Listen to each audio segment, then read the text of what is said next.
പുൽപ്പറ്റയിലെ UDF തെരഞ്ഞെടുപ്പ് committee ഓഫീസിൽ വെച്ച് ക്ഷേമ പെൻഷൻ വിതരണം ചെയ്തതിനെതിരെ വലിയ രീതിയിലുള്ള രാഷ്ട്രീയ പ്രതിഷേധം പുകയുന്നു. പ്രായമായവർ ഉൾപ്പെടെയുള്ള പെൻഷൻ ഗുണഭോക്താക്കളെ തിരഞ്ഞെടുപ്പ് കമ്മിറ്റി ഓഫീസിലേക്ക് വിളിച്ചുവരുത്തി പണം നൽകിയതിന്റെ വീഡിയോ ദൃശ്യങ്ങൾ സമൂഹമാധ്യമങ്ങളിൽ വ്യാപകമായി പ്രചരിച്ചിരുന്നു. ഇതിനു പിന്നാലെ UDF നടപടിക്കെതിരെ കടുത്ത പ്രതിഷേധവുമായി DYFI അരീക്കോട് ബ്ലോക്ക് കമ്മിറ്റി രംഗത്തെത്തി. കാരാപ്പറമ്പങ്ങാടിയിൽ സംഘടിപ്പിച്ച പ്രതിഷേധ കൂട്ടായ്മയിൽ വൻ ജനപങ്കാളിത്തമാണ് ദൃശ്യമായത്. പെൻഷൻ തുക ജനങ്ങളിലേക്ക് എത്തിക്കുന്ന ഔദ്യോഗിക സംവിധാനങ്ങളെ അട്ടിമറിച്ച് അത് രാഷ്ട്രീയ നേട്ടത്തിനായി UDF തെരഞ്ഞെടുപ്പ് കമ്മിറ്റി ഓഫീസ് വഴി വിതരണം ചെയ്തു എന്നാണ് DYFI ആരോപിക്കുന്നത്. കാരാപ്പറമ്പങ്ങാടിയിൽ നടന്ന DYFIയുടെ പ്രതിഷേധ കൂട്ടായ്മ DYFI ജില്ലാ സെക്രട്ടറി K. ശ്യാംപ്രസാദ് ഉദ്ഘാടനം ചെയ്തു. കേരള സ്റ്റേറ്റ് കർഷക തൊഴിലാളി യൂണിയൻ സംസ്ഥാന സെക്രട്ടറി K. ചന്ദ്രൻ ചടങ്ങിൽ മുഖ്യപ്രഭാഷണം നടത്തി. പ്രതിഷേധ യോഗത്തിൽ NK Alavi, K. Bhaskaran, KV Sreejesh തുടങ്ങിയ പ്രമുഖ നേതാക്കളും പങ്കെടുത്തു സംസാരിച്ചു.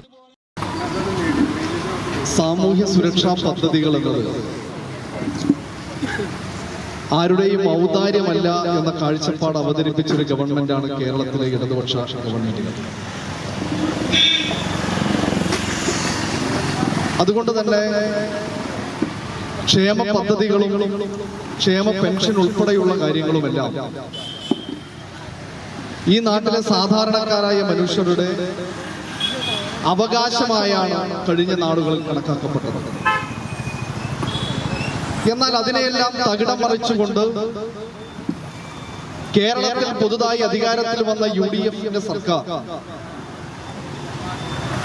ക്ഷേമ പെൻഷൻ എന്നത് ഞങ്ങൾ സർക്കാർ നൽകുന്ന ഔദാര്യമാണ് എന്ന കാഴ്ചപ്പാടിലേക്ക് വളരെ വേഗതയിൽ മാറിയിരിക്കുന്നു എന്നതിന്റെ ഉദാഹരണമാണ് ഇന്നലെ ഇവിടെ ഈ പുൽപ്പറ്റ പഞ്ചായത്തിൽ ഉണ്ടായിട്ടുള്ള സംഭവം എന്ന് നമുക്ക് കാണാൻ വേണ്ടി കഴിയും. ഈ ചാനൽ ന്യൂസ് മലപ്പുറം. നടക്കാവിൽ hospital building, Valanchery, Malappuram. Phone number 04942084 010 7034071111.